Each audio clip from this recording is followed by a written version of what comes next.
Amen. I say to you, it will be hard for one who is rich to enter the kingdom of heaven.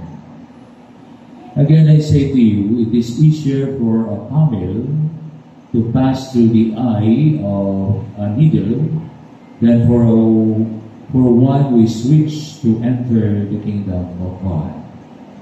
When the disciples hear this, they were greatly astonished and said, "Who then can be saved?"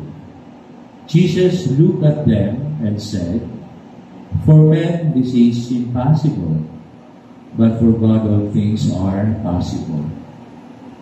Then Peter said to him in reply, "We have given up everything and followed you.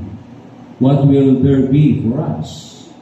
Jesus said to them, "Amen, I say to you, that you have followed me in the new age, when the Son of Man is seated on his throne of glory, will yourselves sit on 12 thrones, judging the 12 tribes of Israel.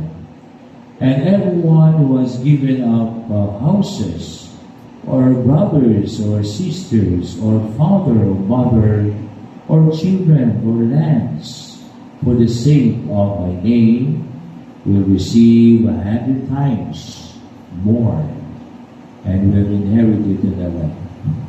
But many who are first will be last, and the last will be first." The Gospel of the Lord. Praise you, Lord Jesus Christ.